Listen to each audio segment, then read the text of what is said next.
Pesona, budaya, dan potensi pedesaan alam tropis menjadi salah satu penopang perputaran roda kehidupan dan perekonomian Indonesia.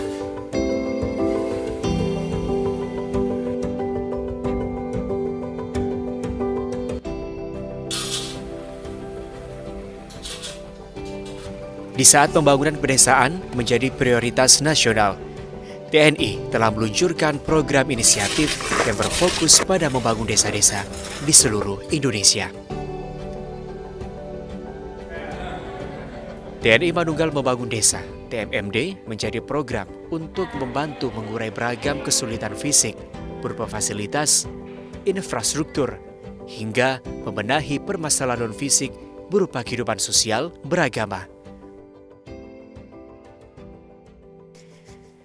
Keluh kesah yang dihadapi warga Desa Panglungan, Kecamatan Wonosalam, Kabupaten Jombang, menjadi modal Kodim 0814 Jombang untuk melaksanakan program TNI Manunggal Membangun Desa TMMD ke-120.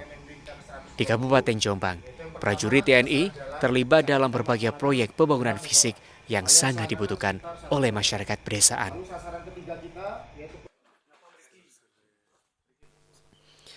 Dari pembangunan jalan dan jembatan penghubung antar desa untuk meningkatkan aksesibilitas, menyediakan tempat ibadah, serta hunian layak bagi warga untuk memperbaiki keberlangsungan kehidupan masyarakat desa.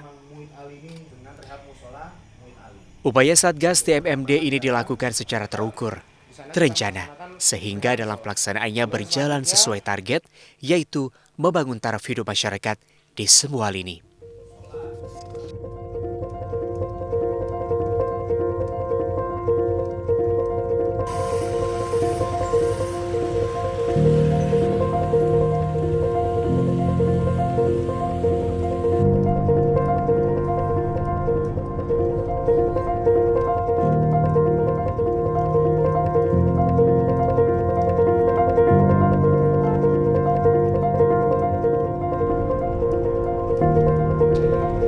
Di balik keindahan pedesaan Indonesia, terdapat cerita yang menginspirasi tentang harmoni antara TNI dan masyarakat dalam membangun Desa Panglungan, Kecamatan Wonosalam, Kabupaten Jombang. Program TNI Manunggal Membangun Desa tidak hanya tentang membangun infrastruktur, tetapi juga tentang membangun hubungan yang erat antara prajurit TNI dengan warga.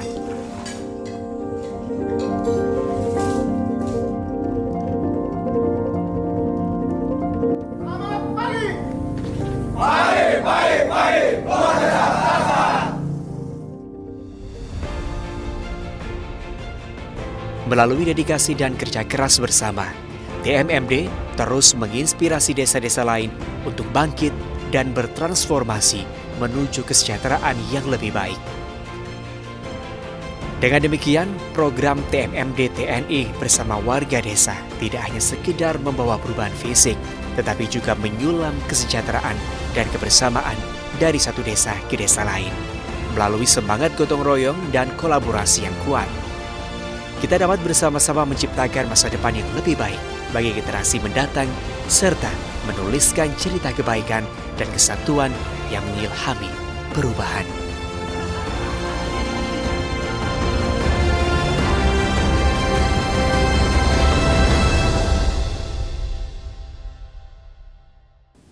Assalamualaikum warahmatullahi wabarakatuh. Halo, apa kabar pemirsa TVRI Jawa Timur dimanapun Anda berada. Senang sekali kembali hari ini kita dapat hadir menjumpai Anda dalam acara Ruang Publik. Pemirsa, TNI Manunggal Membangun Desa atau TMMD, salah satu wujud operasi bakti TNI yang dilaksanakan secara terintegrasi bersama masyarakat guna meningkatkan akselerasi kegiatan pembangunan di daerah pedesaan, khususnya di daerah tertinggal, terisolasi, perbatasan, dan daerah lain yang terkena dampak bencana. Nah, kali ini kita akan berbincang tentang bagaimana pelaksanaan TMMD ke-120 tahun 2024. Untuk itu di studio TVRI telah hadir narasumber yang istimewa. Kali ini kita sudah bersama dengan Pangdam 5 Brawijaya Bapak Majen TNI Rafael Granada Bay. Apa kabar Pak Rafael? Baik.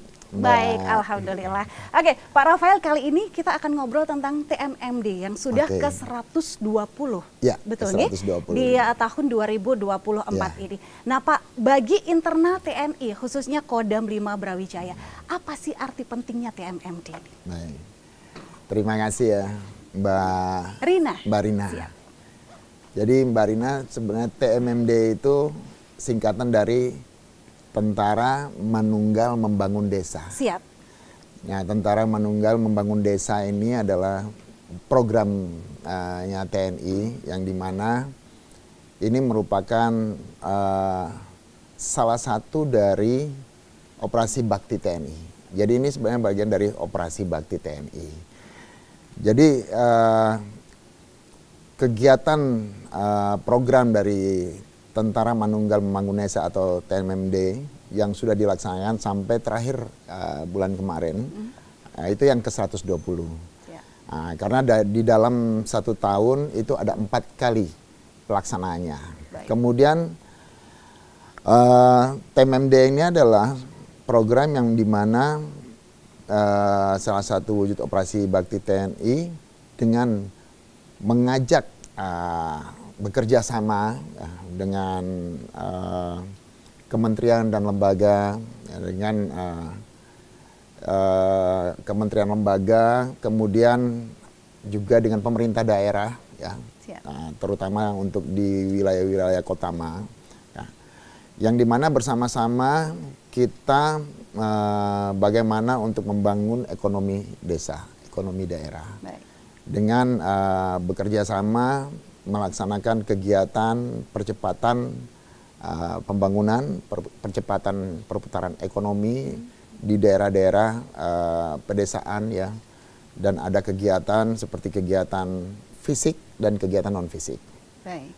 Kegiatan fisik ya seperti kegiatan percepatan pembangunan sarana-sarana umum atau fasilitas umum, fasilitas sosial maupun kegiatan non fisik.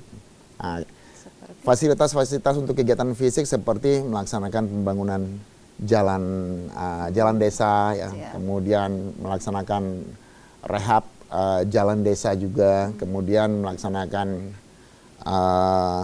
membangun tanggul-tanggul atau saluran-saluran sungai yang dimana belum ada. Itu kita bangun dengan program-program pemerintah daerah, sama-sama dengan pemerintah daerah. Kemudian juga tentunya fasilitas sosial. Siap. Ya, fasilitas sosial misalnya pasar, ya, pasar sebagai fasilitas masyarakat. Kemudian bedah tempat-tempat ibadah, ya, bedah tempat-tempat ibadah atau membangun tempat ibadah. Kemudian juga seperti sekolah, ya, puskesmas. Ya. Ini kegiatan fisik yang kita lakukan. Siap. Kemudian kegiatan juga banyak beberapa hal yang merupakan program pemerintah. Kemudian juga kegiatan non fisik seperti penyuluhan, ya, penyuluhan bersama-sama dengan masyarakat, bersama-sama dengan stakeholder. Instansi-instansi terkait. Baik. Jadi penyuluhan itu ada kesehatan, ada rawan narkoba dan lain-lain. Iya. Jadi kalau saya mendengar dari apa yang Bapak katakan tadi, begitu luar biasa banyak sekali kegiatan yang dilakukan TMMD ini. Betul. Ya Pak ya. Kalau untuk tahun ini sendiri di tahun 2024 TMMD ke 120 fokusnya apakah sama tiap tahun itu Pak Rafael? Ya baik. Jadi fokus tentunya kegiatan TMMD ini adalah percepatan pembangunan. Siap. Percepatan pembangunan di daerah-daerah desa terpencil tentunya sasarannya adalah 3T, terdepan, terdalam, dan terpencil. Ya. Terjauh, terpencil. Nah, itu daerah otomatis itu kan pedesaan-pedesaan terdalam, ya. Yang dimana itu sulit di dalam melaksanakan pembangunan. Sehingga perlu adanya pembangunan sumber daya manusia. Nah, dengan adanya TMMD Manunggal dengan rakyat, maka kita akan melaksanakan kegiatan bersama-sama dengan rakyat. Dengan adanya Manunggal ini membangun SDM-nya mereka. Mereka juga bisa membuat jalan, mereka juga bisa sama-sama membuat saluran air ya, kemudian membuat jembatan, bedah jembatan. Tentunya fokusnya adalah bagaimana meningkatkan kesejahteraan melalui memperlancar perputaran ekonomi di daerah terpencil. Kemudian yang kedua itu untuk fisik, ya, pembangunan infrastruktur, kemudian untuk kesejahteraan rakyat dan kelancaran sosialisasi masyarakat di daerah. Kemudian yang non fisiknya yaitu penyuluhan-penyuluhan seperti kita bekerja sama dengan BKKBN berkaitan dengan penyuluhan stunting, ya, kemudian tentu bagaimana untuk menghadapi kesehatan, ya kita buat juga pengobatan, ya, melibatkan juga dari dinas-dinas kesehatan. Jadi dua fokus fisik dan non fisik itu yang kita lakukan sesuai dengan program pemerintah. Baik, fokus fisik dan non fisik. Ya. Baik, kenapa Pak hal itu dianggap penting untuk ya? Ya memang ini sangat penting, ya, sangat penting karena pertama negara kita ini kan adalah negara yang kita merdeka berdasarkan bersama-sama dengan masyarakat. Siap. Berjuang bersama-sama dengan masyarakat, ya. Tentunya salah satu budaya negara kita adalah gotong royong, ya, gotong royong. Nah, gotong royong ini perlu kita angkat lagi, di mana TNI harus bersama-sama dengan masyarakat, bersama-sama dengan masyarakat Indonesia, kita sama-sama membangun daerah, ya, membangun sumber daya manusianya, ya. Kita perlu melaksanakan sosialisasi untuk masyarakat juga harus kenal betul tentaranya, ya, TNI. Karena dengan adanya TMMD inilah TNI bisa dekat dengan masyarakat, bisa mendengar keluhan-keluhan masyarakat, ya. Masyarakat pun bisa mengerti tentang bahwa tentara ternyata asik juga ya. Asik juga ya.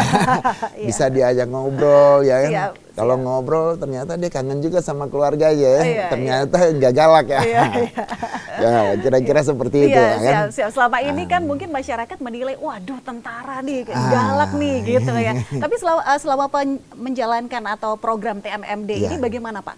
Masyarakat, antusiasme masyarakat, kemudian apakah masyarakat juga mau ikut bergotong royong bersama-sama begitu untuk membuat sesuatu lah, misalkan jembatan ataupun jalan di tempatnya mereka masing-masing?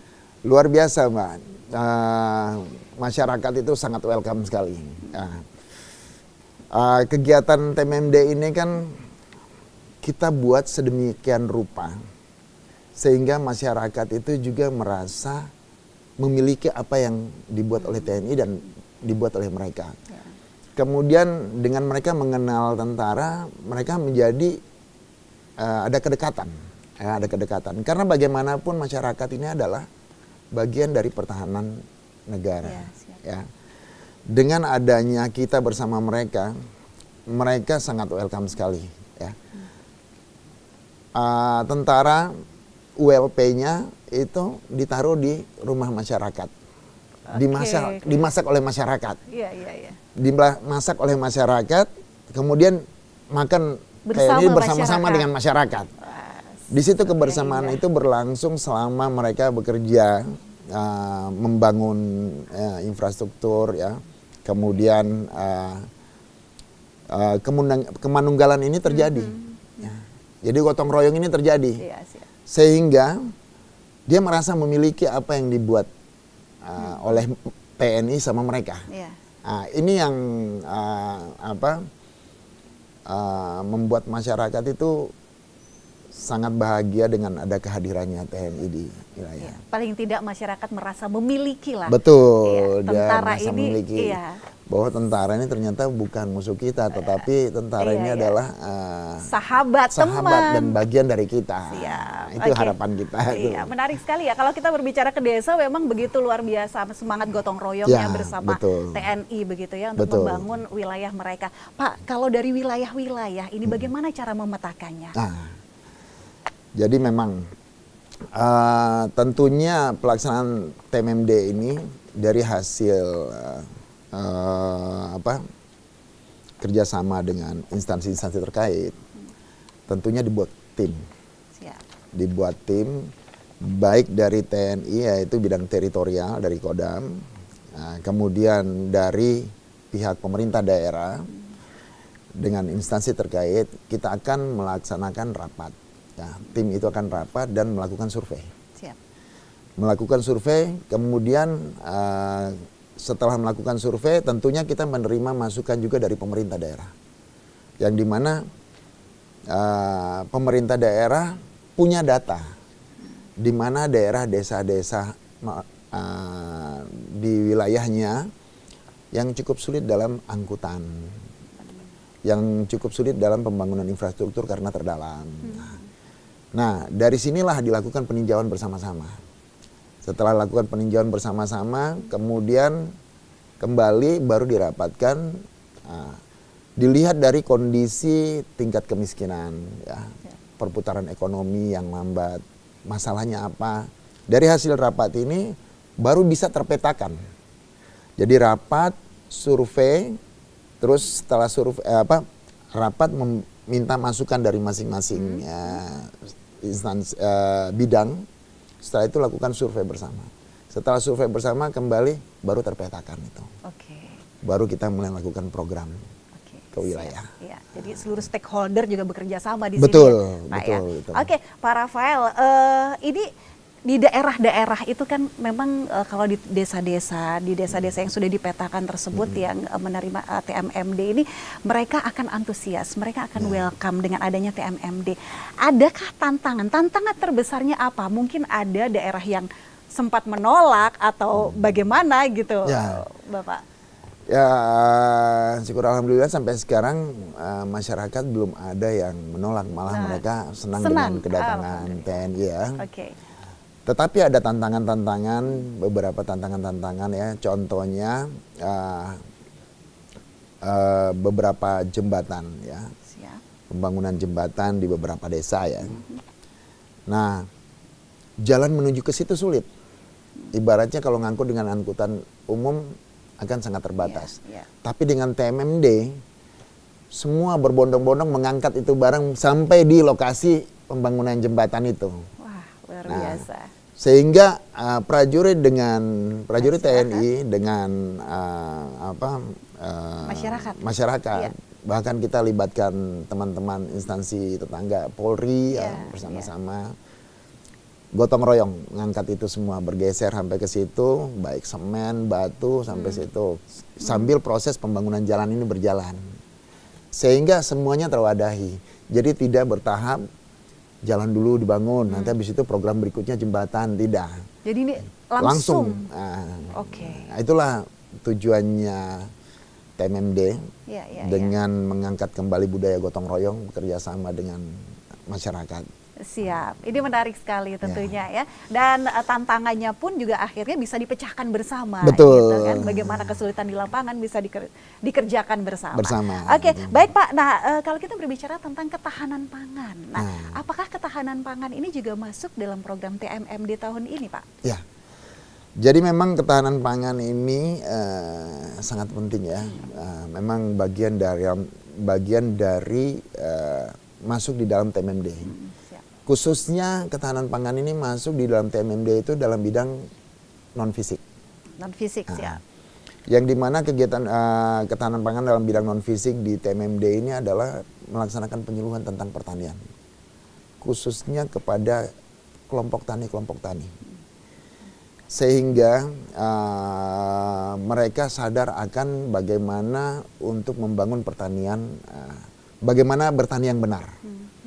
Tentunya kita melibatkan stakeholder atau instansi terkait, misalnya dinas pertanian ya, yang memang memiliki ilmu pertanian kita libatkan. Jadi semua bahkan kita memanggil misalnya ahli dalam pertanian dari perguruan tinggi atau dari mana datang untuk memberikan penyuluhan pertanian, bagaimana meningkatkan hasil. bagaimana untuk menghadapi apabila ada kerusakan-kerusakan tanaman pertanian itu, bagaimana mengatasinya. Nah, ini masuk dalam penyuluhan-penyuluhan pertanian. Non fisik. Non fisik. Nah, Siap. kegiatan-kegiatan fisiknya dalam ketahanan pangan adalah dalam bagaimana mengalirkan air ke sawah-sawah atau lahan-lahan pertanian ya, dengan membuat sumur bor, dengan membuat menarik air dari titik-titik sumber irigasi menuju ke daerah-daerah lahan pertanian. Nah, itu adalah bagian dari TMMD. Baik, salah satu untuk meningkatkan ketahanan pangan. Betul, begitu. betul. Pak, kalau kita tahu kan bagaimana inovasi pertanian ini sudah semakin keren Ya. begitu ya, apalagi sekarang gitu. Nah, di desa-desa stigma kita tentang para petani yang petani itu sudah sepuh, petani Ya. itu sudah tuan. Apakah mereka bisa menerima sosialisasi inovasi pertanian yang begitu berkembang luar biasa, atau mungkin sudah ada generasi-generasi selanjutnya untuk petani-petani ini di desa, Pak? Menurut Bapak gimana? Terima kasih, Mbak. Memang ini termasuk salah satu program pertanian, yaitu program ketahanan pangan yang saat ini saya sudah perintahkan kepada seluruh jajaran Kodam 5 Brawijaya, para Dandim, sampai kepada Danramil Babinsa, untuk sama-sama mengajak pemuda-pemuda. Jadi di desa-desa ini kan ada Karang Taruna. Ada Karang Taruna. Bagaimana supaya mengajak mereka bersama-sama untuk mau bertani, ya. Mengapa demikian? Karena memang saat ini pertanian kita butuh sumber daya manusia yang untuk ke depan, ya. Karena makin ke depan kan pertanian ini kita akan mengarah kepada modernisasi pertanian. Menggunakan alat-alat sarana-sarana yang modern ya. Sementara petani-petani kita saat ini adalah petani yang masih dengan cara bercocok tanam konvensional dengan cara manual. Nah, ada beberapa hal permasalahan yang dimana kondisi sawah-sawah kita ini kan banyak sawah tada hujan. Sawah tada hujan ini kan dia hanya panen 1 tahun 1 kali. Nah, karena hanya 1 tahun 1 kali, petani itu jadi tidak sejahtera. Karena dalam 1 tahun dia hanya 1 kali tanam dan setelah itu panen selesai. Selesai dia bingung dia mau makan apa lagi nanti. Sehingga kita mengajak pemuda-pemuda untuk sama-sama berpikir bagaimana untuk kita melakukan pertanian secara modern. Kemudian bagaimana kita mencari sumber-sumber air yang bisa mengalirkan air ke lahan-lahan pertanian itu. Apalagi ini Mbak, kita akan menghadapi suasana atau cuaca, badai cuaca El Nino nanti. Nah, ini cukup panjang. Sehingga ini akan membuat kesulitan bagi petani. Nah, dengan demikian saat ini kita TNI sedang berupaya untuk menarik minat para petani-petani muda. Dan memang sudah ada beberapa yang akan nanti kami jadikan pilot project ya untuk daerah-daerah yang lain ya, daerah-daerah lain, sehingga ketika mereka melihat pertanian ini menjadi sumber kesejahteraan mereka, dengan sendirinya mereka akan turun ke dunia itu. Siap. Nah, challenging nggak sih Pak? Atau jadi tantangan tersendiri mengajak petani-petani muda gitu. Sedangkan di desa-desa kita tahu bersama orang tua kadang-kadang yang petani kadang-kadang ojo dadi petani, kayak bapak nanti uripmu susah gitu. Nah itu kan masih ada stigma yang seperti itu Pak. Betul, bagaimana Pak? Nah, jadi memang saat ini banyak itu diakibatkan karena kurang sejahteranya para petani. Iya, itu dia. Kembali lagi ke kesejahteraan aja. Karena dia hanya bisa bertani 1 tahun 1 kali. Nah, ketika dia bisa bertani 1 tahun 3 kali, maka dia akan bilang anaknya nanti bertani nak. Berbeda sudah. Berbeda sudah cara berpikirnya. Iya. Itu harapan kita. Kenapa? Karena perputaran ekonomi itu berjalan terus, tiada henti. Nah, sehingga mereka tidak berpikir untuk menjual sawahnya. Tapi berpikir bagaimana sawahnya dikader kepada anaknya nanti. Nah, permasalahannya di mana? Di air semuanya. Air, oke. Semuanya masalahnya di air. Banyak yang mengalami krisis air bersih Betul. atau bagaimana di Bukan. daerah kita, Pak? Krisis air dalam pertanian. Jadi dengan El Nino kemarau panjang ini, dengan kemarau panjang, seperti 1 tahun kemarin kan terjadi El Nino. Iya, berkepanjangan. El Nino, iya. itu membuat kita sempat harga beras naik gitu. Betul, sebelum Lebaran. Iya, betul. Ya, karena kita masih mayoritas, kita masih banyak sawah tada hujan yang hanya sekali dalam 1 tahun dia panen, sehingga jumlah penghasilan beras kita akan berkurang. Nah, dengan kita mencari membantu bersama-sama dengan masyarakat, dengan pemerintah daerah, ya, dengan pemerintah, salah satu yang kita angkat adalah program Kasat saat ini, yaitu program Bapak Kasat saat ini adalah pipanisasi. Pipanisasi. Jadi pipanisasi ini adalah bagaimana melancarkan air dengan pipa, ya, saluran pipa dari titik aliran air, sumber air menuju ke lahan pertanian. Karena kalau kita hanya membuat galian tanah, kayak sodetan gitu, air itu nanti ngalir ke pertanian, belum sampai pertanian dia udah habis. Karena terjadi serapan di bawah. Oh baik, ya. Sehingga dengan adanya aliran pipa ini, kemudian di pertanian kita membuat bak-bak penampung yang akan masuk ke lahan pertanian itu, sawah-sawah itu, maka dia dapat melakukan panen 1 tahun 3 kali. Karena sumber air yang kita alirkan itu adalah dari sumber yang sudah kita cek semasa kemarau panjang El Nino, dia tidak akan kering. Oke, siap. Permasalahannya kan masyarakat ini selama ini kan kesulitan bagaimana memindahkan air dari yang jarak 7 kilo itu sampai ke tempat dia. Iya. Dan ini pipanisasi salah satu solusinya. Salah satu solusinya. Oke. Kemudian bersamaan dengan itu saat ini programnya Pamentan yang setelah melaksanakan MOU dengan Panglima TNI dan Kasat dalam rangka optimalisasi hasil pertanian untuk kita akan siap menghadapi El Nino ke depan. Beliau melaksanakan program pompanisasi karena waktu yang sangat dekat dengan El Nino, sehingga beliau melakukan program pompanisasi. Salah satu kita di Jawa Timur dibantu kurang lebih 3.000 pompa yang bisa mengambil air dari sungai-sungai yang kira-kira jangka pakai sumber airnya besar dan bisa menyuplai ke sampai ke sawah-sawah. Masyarakat. Okay. Alhamdulillah dari 498.088 hektar saat ini sawah tada hujan kita, yang selama ini hanya 36.000 termanfaatkan. Hanya bisa panen 1 tahun 2 sampai 3 kali, itu hanya 36.000. Artinya tidak sampai 10% selama ini.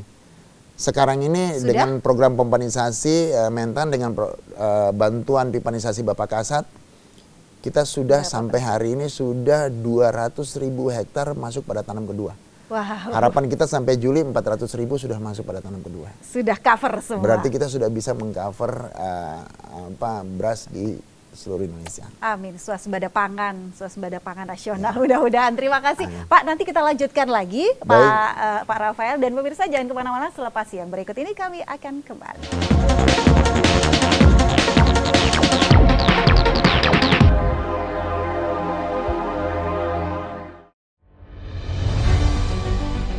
Informasi terupdate, aktual, dan terpercaya. Kami rangkum secara lengkap dan berimbang. Jangan lewatkan Jawa Timur hari ini, setiap hari pukul 16 waktu Indonesia Barat. Hanya di TVRI Jawa Timur. 3,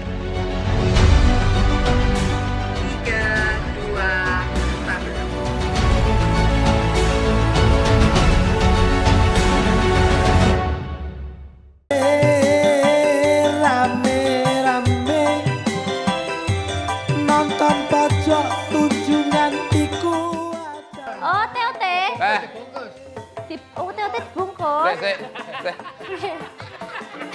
Ote-ote siji timbang dibungkus sawatno iki lho. Lodruk itu bisa akan berkembang jika dia mempunyai kemampuan beradaptasi dengan kemajuan zaman. Betul Raca? Iya, Rek. Nah, Oh alah, lah kiwas aku minder. Sik. Tak wengi. Apa? Iki jenenge sapa to ya? Gak ngerti ta? seni tradisi masih dia mempunyai kemampuan beradaptasi dengan perkembangan zaman, dia akan terus berkembang. Nomornya sama Dein apa? Mungkin kalau tinggal. Oh iya lah. Iya lah. TVRI Jawa Timur.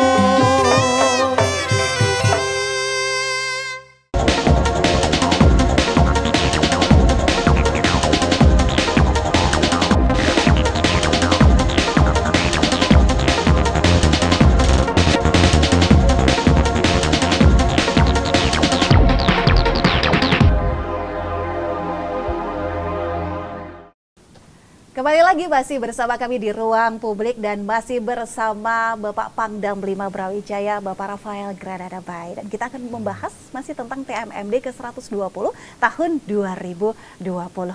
Kita langsung saja, Pak Panglima, ini menarik sekali. Bapak ini sudah berapa lama sih Pak di Jawa Timur, Pak? Saya sekarang udah 6 bulan, jalan 7 bulan. Jalan 7 bulan di Jawa Timur. Pendapatnya tentang Jawa Timur bagaimana, Pak? Wah, luar biasa, Mbak. Jadi, luar biasanya bagaimana? Jadi saya belum pernah berdinas selama saya jadi tentara di Jawa Timur. Baru sekarang ini? Baru pertama kali saya Siap. masuk Jawa Timur sebagai Pangdam 5 Brawijaya. Ketika saya masuk ke Jawa Timur, saya berupaya untuk mempelajari pertama adalah karakteristik ya, kultur masyarakatnya ya. Yeah. Jadi saya sangat senang sekali berada di Jawa Timur setelah itu. Iya, iya. Mengapa? Karena saya lihat kultur masyarakat Jawa Timur ini, ya, kekeluargaannya sangat tinggi. Ya. Alhamdulillah. Kekeluargaannya sangat tinggi. Kemudian kalau ngomong apa adanya. Oh iya, iya. Jadi tidak ada basa-basi. Iya, tidak ada tedeng aling-aling lah tedeng pokoknya aling-aling, ya. ya. Iya, langsung. Karena kebetulan suasana. mungkin saya orang Indonesia Timur ya. Oh, Indonesia jadi Timur, ketemu siap. dengan kultur ini. Jadi kayak saudara ini kita Betul. sudah. Iya. Jadi saya lama berdinas di Jakarta ya. Siap. Dengan di sini. Kalau Jakarta kan kota besar sama seperti Surabaya kota Iya, besar. Iya, iya, iya. Nah, Jakarta kan dengan kesibukannya kan di sana kita sudah hidupnya siapa lu siapa gue. Iya, iya, iya, Ya iya. kan? Betul, betul. Karena dia sudah multi etnis ya dari multi-etnis, semua dari seluruh Indonesia. Surabaya ini kota besar seperti Jakarta. Tapi penduduknya mayoritas di Surabaya adalah penduduk Jawa Timur. Iya. Sehingga kultur budaya Jawa itu kekeluargaannya itu Kental. masih sangat kental. Iya. Salah satu contoh, Iya. Apa tuh? kalau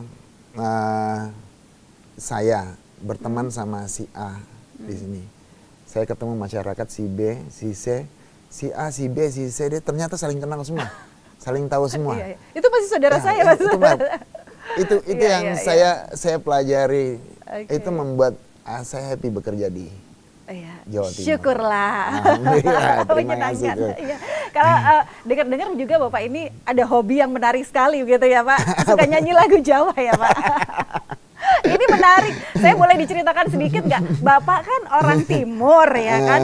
Kok bisa suka dan ngefans sama lagu Jawa bahkan hafal beberapa, betul nggak Pak? Iya. Bagaimana tuh Pak? Boleh. Jadi saya kebetulan lulus dari Akademi Militer tahun 93. Siap. Ya. Setelah lulus, penempatan pertama saya di Kopassus, yaitu di grup 2 Kopassus Kandang Menjangan di Solo, Kartosuro. Oke, Solo. Nah, saya 9 tahun di situ, Letnan 2 sampai Kapten. Oke. Sehingga namanya kami orang pasukan, ketika saya masih di Kopassus, prajurit saya kan orang Jawa Tengah banyak. Prajurit saya kan hobinya lagu campur sari. Iya, iya Nah, betul. saya di barak, tidur sama mereka di barak. Lagunya Tiap hari itu saya terus. dengar itu terus. Akhirnya saya merasa ini prajurit saya sukanya lagu ini. Saya harus belajar nih lagu ini. Oke, iya, iya. Saya belajar lagu ini.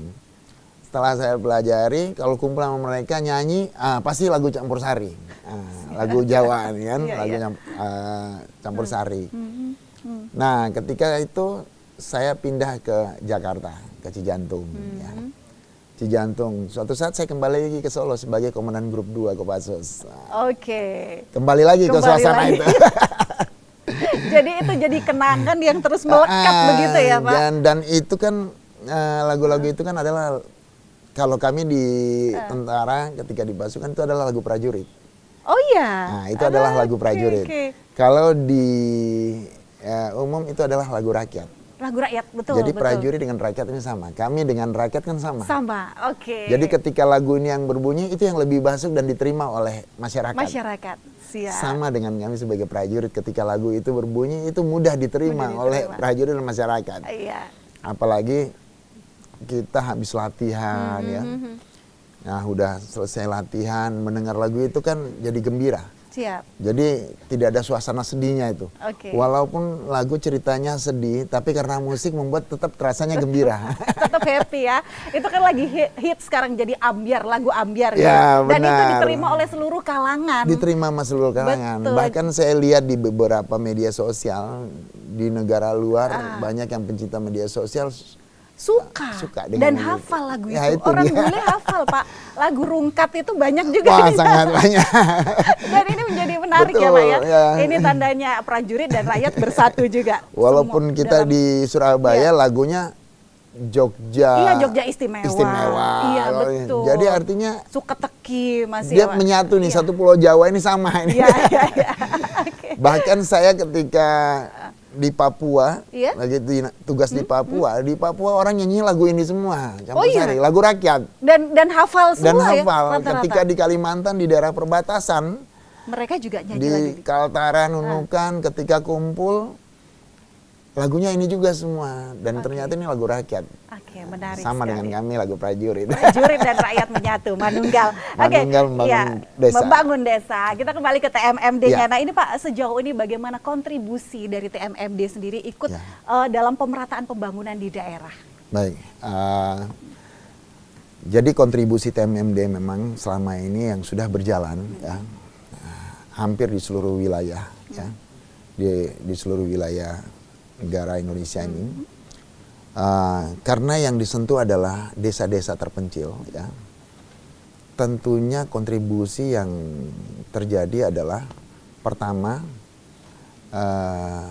memberikan peningkatan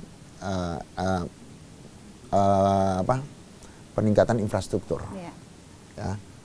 Infrastruktur di desa-desa yang tadinya tidak ada menjadi ada. Ya. Ya. Kemudian daerah-daerah ekonomi lokal yang selama ini tidak berkembang menjadi berkembang. UMKM ya? UMKM. Siap. Jadi dia punya kemampuan kerajinan. Tetapi ketika dia buat, dia hanya buat untuk di rumahnya. Ya. Tidak tahu bagaimana Tidak, memasarkannya. tidak tahu bagaimana memasarkan, tidak tahu kalau ini dia perdagangkan, ini laku. Dicari. Nah, sehingga ini juga tentunya meningkat. Nah, kemudian sumber daya, tentunya sumber daya manusia, ya itu sumber daya manusia. Kemudian juga memberikan pengetahuan-pengetahuan kepada masyarakat tentang kesehatan yang tadinya dia nggak ngerti tentang MCK, Ya. dia jadi ngerti. Masih ada beberapa daerah ya? Jadi jangan kita berbicara luar Pulau Jawa, dalam Di Pulau Jawa Jawa sendiri. saja masih sangat banyak. Ya. Kalau saya naik heli itu dari sini, dari Surabaya ya ke Ponorogo, saya lihat ada hutan yang luas ya, itu ada kampung di tengah dan jalan menuju ke arah kota. Saya lihat dari atas sangat jauh sekali. Bagaimana dia bisa memahami, mengerti tentang kesehatan kalau tidak ada yang masuk sampai ke sana untuk memberikan penyuluhan. Iya. Nah, itu salah satu. Iya. Itu di Jawa Timur Pak, pulau yang Di Jawa Timur. Bapak sebutkan tadi. Jawa Timur. Boleh, masih ada. Boleh kita tahu nggak? Saya nggak tahu desa. Saya dari Heli ya. Dari Heli ketika saya mau ke Banyuwangi, ketika saya dari Heli mau menuju ke Ponorogo, saya kan lihat dari atas. Saya lihat hutan-hutan yang luas ya, gunung. Saya kaget kok ada desa di dalam tengah hutan ini. Saya lihat akses jalan ada, tapi jauh banget itu sampai. Nah, saya bilang inilah yang menjadi sasaran-sasaran TMMD yang selama ini kita lakukan. Ya. Dan itu juga nanti akan jadi pemetaan ke daerah Itu yang tersebut, menjadi ya? pemetaan kita selama ini. Oke, siap Pak. Nah, kalau kita berbicara tentang Pulau Bawean. Nah, Pulau Bawean ini kan dikenal dengan nama Pulau Putri. Nah, dan masyarakat Bawean juga sangat, masyarakat Bawean ini juga, kalau menurut Pak Panglima sendiri bagaimana? Mereka sangat terbuka sekali dengan TMMD ini, atau apakah sudah ke sana juga? TMMD ini sudah menyentuh ke Bawean juga, Pak? Jadi memang Pulau Bawean ini selama saya menjabat di sini kita belum sampai ke TMMD di sana, tetapi sebelum-sebelumnya sudah ada. Sudah ya. ada, oke. Nah, Pulau Bawean ini adalah bagian dari salah satu wilayah dari Kabupaten Gresik. Iya. Ya. Beberapa waktu yang lalu saya ngobrol dengan Bupati Gresik ya, berkaitan dengan Pulau Bawean. Jadi Pulau Bawean ini ya seperti yang tadi Mbak nyampaikan bahwa ini Pulau Putri. Kenapa Pulau Putri? Karena laki-lakinya mayoritas TKI. Iya.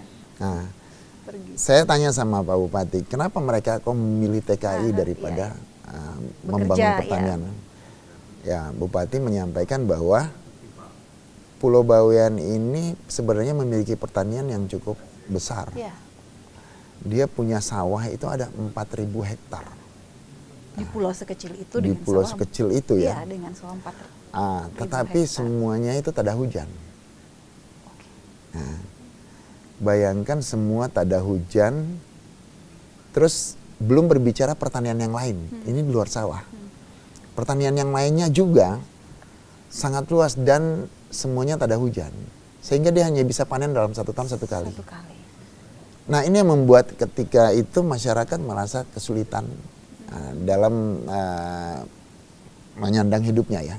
Sehingga mereka lebih memilih TKI.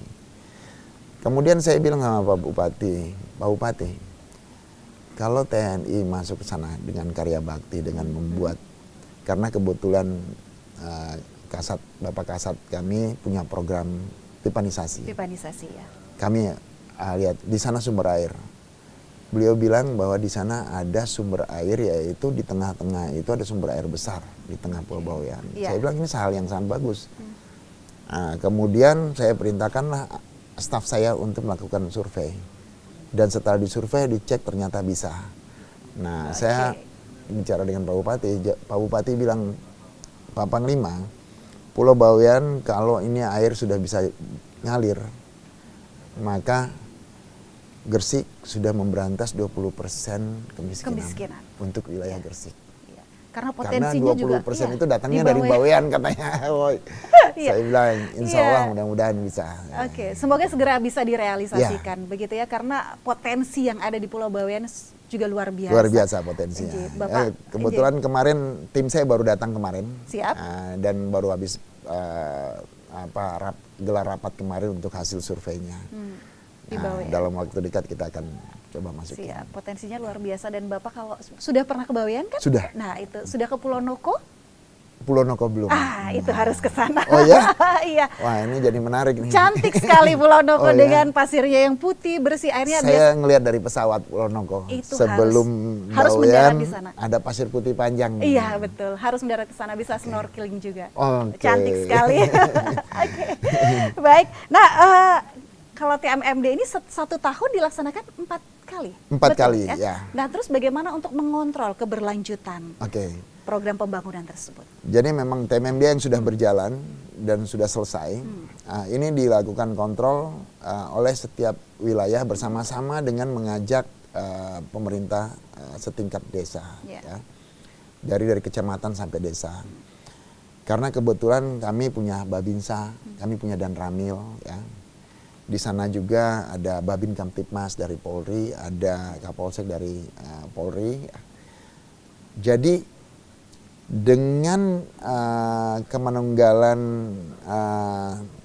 TNI bersama rakyat ini, tentunya ini membangun kesadaran rakyat untuk menjaga apa yang dia bangun. Ya. Karena dia juga ikut capek dalam bekerja itu di situ. Ya. Nah, ketika Pak Babinsa turun bersama dengan Pak Kepala Desa, bersama dengan RT, RW, mereka kan selalu bercerita tentang melaksanakan sosialisasi tentang apa yang mereka kerjakan bersama-sama kepada seluruh masyarakat. Nah, ini yang menjadi sosialisasi kepada masyarakat sehingga masyarakat itu akan bersama-sama ikut menjaga karena tidak bisa TNI sendiri, semua harus bekerja sama. Dari sosialisasi itulah yang akan membuat masyarakat akan sama-sama jaga.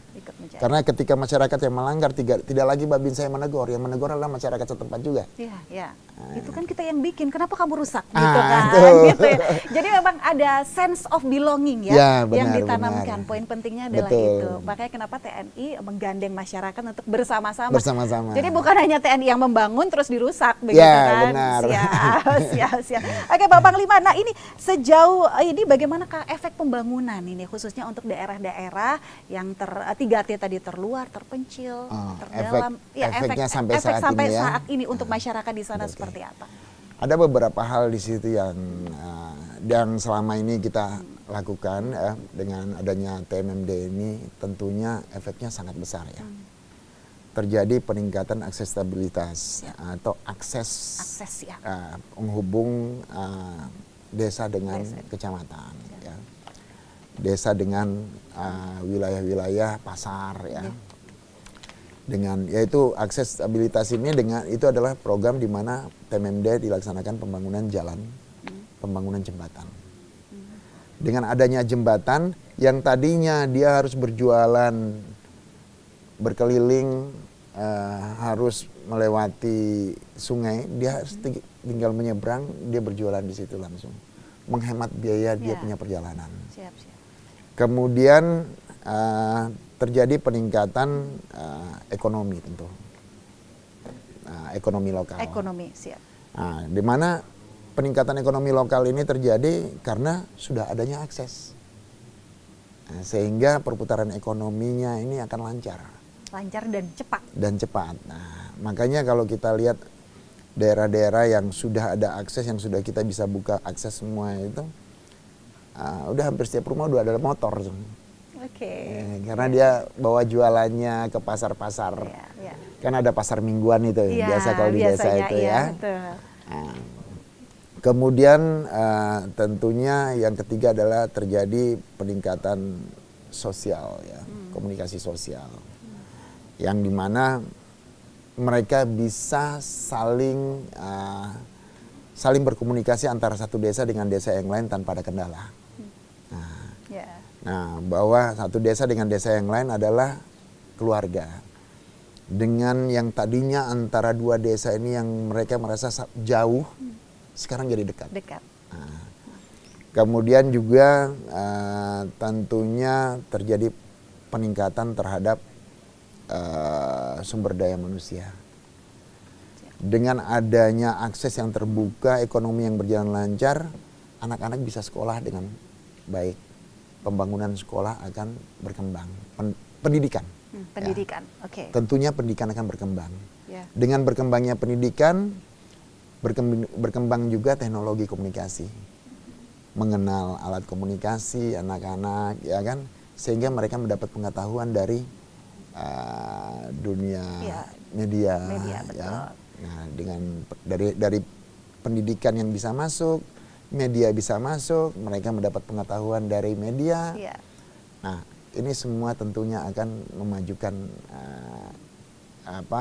kesejahteraan dan ekonomi rakyat. Iya, kualitas SDM meningkat. Otomatis. Iya, pastinya itu ya.